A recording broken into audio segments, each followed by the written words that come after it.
Pada zaman dahulu di negeri antah berantah, hiduplah sepasang suami istri yang sangat miskin karena disumpahi Batara Indra dan sangat dibenci orang. Setiap kali mereka mengemis di pasar dan di kampung, mereka dipukul dan diusir hingga ke hutan. Oleh karena itu, tinggallah sepasang suami istri di hutan dan memakan batang kayu dan buah-buahan. Setelah beberapa lama, istri si miskin hamil selama 3 bulan.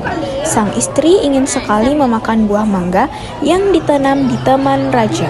Si miskin pun terketuk hatinya karena dahulu ia di keinderaan waktu menjadi raja, ia tidak ingin memiliki anak. Namun sekarang, ia akan memiliki anak dan berkata, "Istriku, apakah kau ingin membunuhku? Apakah kamu tidak tahu tentang masa lalu kita? Jangan meminta sesuatu. Kita tidak bisa mengambil buah mangga yang ada di taman raja." Setelah istrinya mendengar perkataan suaminya itu, ia semakin menangis. Lalu suaminya berkata, "Diamlah istriku, jangan menangis. Aku akan mencarikan buah mangga itu dan memberikannya padamu." Istrinya pun berhenti menangis. Lalu si miskin pergi ke pasar mencari buah mangga. Setelah sampai di pedagang buah mangga, ia ragu untuk meminta buah mangga karena ia takut orang akan memukulinya. Pedagang buah mangga pun bertanya, "Hai miskin, apa yang kamu inginkan?" "Jika Tuhan mempunyai belas dan kasihan, berikanlah saya sebiji buah mangga yang sudah busuk, Tuan." Orang yang berada di pasar pun menjadi iba karena mendengar kata-kata miskin itu. Lalu orang yang berada di pasar tersebut memberikan si miskin buah mangga, makanan, dan bahkan pakaian serta buah-buahan lainnya. Si miskin pun heran karena biasanya ia diusir, dipukul hingga dilempar kayu dan batu. Setelah ia berpikir seperti itu di dalam hatinya, ia pun pergi ke hutan untuk menemui istrinya.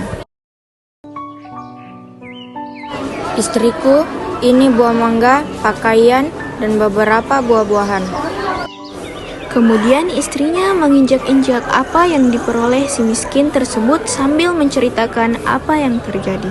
Istrinya pun menangis dan tidak mau makan jika bukan buah mangga yang ditanam di taman raja dan berkata, "Biarkan saja aku mati."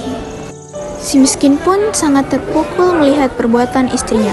Kemudian ia pergi menghadap Maharaja Indradewa yang saat itu mengadakan pertemuan raja. Lalu ia masuk ke dalam dan Baginda Raja pun berkata, "Hai miskin, apa yang kamu inginkan?"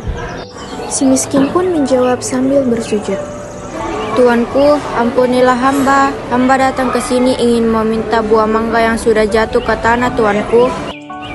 "Apa yang ingin kamu lakukan dengan buah mangga itu?" "Untuk dimakan, Tuanku." "Tolong ambilkan setangkai buah mangga untuk si miskin ini." Kemudian diambillah buah mangga tersebut untuk si miskin yang bersujud ke Baginda Raja.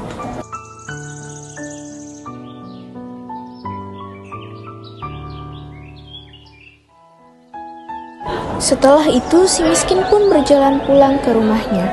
Setelah dilihat oleh sang istri, si miskin datang membawa setangkai buah mangga. Ia pun tertawa senang sambil makan buah mangga tersebut. 3 bulan kemudian, sang istri menangis ingin makan buah nangka yang ditanam di taman raja. Dengan cara yang sama, si miskin pun mendapatkan buah nangka yang ditanam di taman raja untuk istrinya yang sedang ngidam itu. Selama istri miskin hamil, banyak pakaian, beras, dan peralatan yang diberikan kepadanya.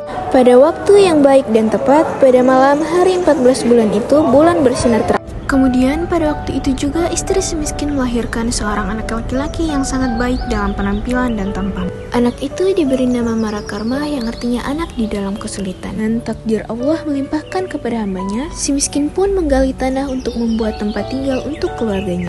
Ketika ia menggali tanah untuk mencapkan, ia menemukan telaga besar yang berisi banyak emas.